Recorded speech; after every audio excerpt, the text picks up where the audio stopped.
আসসালামু আলাইকুম। দাদাবাড়ি এগ্রো থেকে আমি ইঞ্জিনিয়ার সোহেল বলতেছি। আসলে আধুনিক পর্দার সেটআপ আমাদের সব পর্দাগুলো ফোল্ডিং সিস্টেম ছিল, কিন্তু যে একটা পর্দা বড় পর্দাটা ওই সিস্টেম করতে পারিনি। আপনাদের দেখানোর জন্য যে কিভাবে আমি পর্দার সেটআপ করলাম সেটা দেখানোর জন্য। এই যে দেখেন, আমি পুরা ফার্মের পর্দাটা করে রাখছি, এরকম করে রাখছি।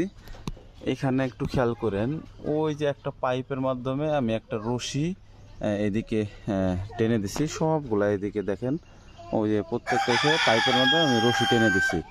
এই রশিটার মাধ্যমে আমরা এই দড়িটা ওঠানামা করতে পারবো। যেমন এই যে দেখেন, এই দড়িটা টান দিলে কিন্তু আসতেছে, তার মানে এই দড়িটা আপ ডাউন করতে পারবো।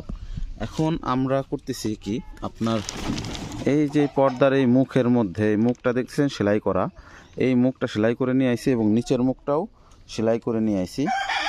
এই উপরের মুখটার মধ্যে আমরা করব কি, এই যে এই পাইপটা সোজা দিয়ে দেব। এই পাইপটা কিভাবে দিচ্ছি, এই একটা পাইপের মধ্যে আপনার একটা কানেক্টর আছে। এই কানেক্টর হলো জোড়া দেওয়ার জন্য। এই এই কানেক্টর হলো জোড়া দেওয়ার জন্য। এই টোটাল নাইলে এত বড় তো কোনো কিছু পাওয়া যায় না। এটা হলো জোড়া দেওয়ার জন্য। এই জোড়া দিয়ে আমরা আর কি এই পর্দাটা সেট আপ করতেছি।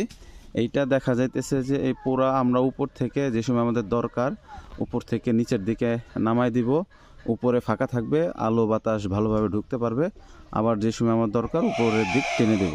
তাই এই সিস্টেমে আমি পর্দা সেট আপ করতেছি। তাই আপনারা যদি এই টাইপের পর্দা সেট আপ করতে চান, বিস্তারিত পরামর্শ নিতে চান, আমার সাথে যোগাযোগ করবেন, অবশ্যই আমি হেল্প করব। এবং যারা নতুন উদ্যোক্তা তারা অবশ্যই যোগাযোগ করবেন, আমি বিস্তারিত পরামর্শ দিয়ে আপনাদেরকে সহায়তা করতে পারবো।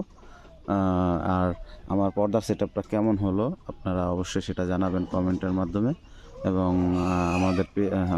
আমাদের ইউটিউব চ্যানেলটি লাইক কমেন্ট শেয়ার করে সবাইকে দেখার সুযোগ করে দিবেন, আমার এই প্রত্যাশা। ভালো থাকবেন, সুস্থ থাকবেন, দাদাবাড়ি এগ্রোর সাথে থাকবেন, আপনারা আমাদের সাপোর্ট করবেন। আসসালামু আলাইকুম।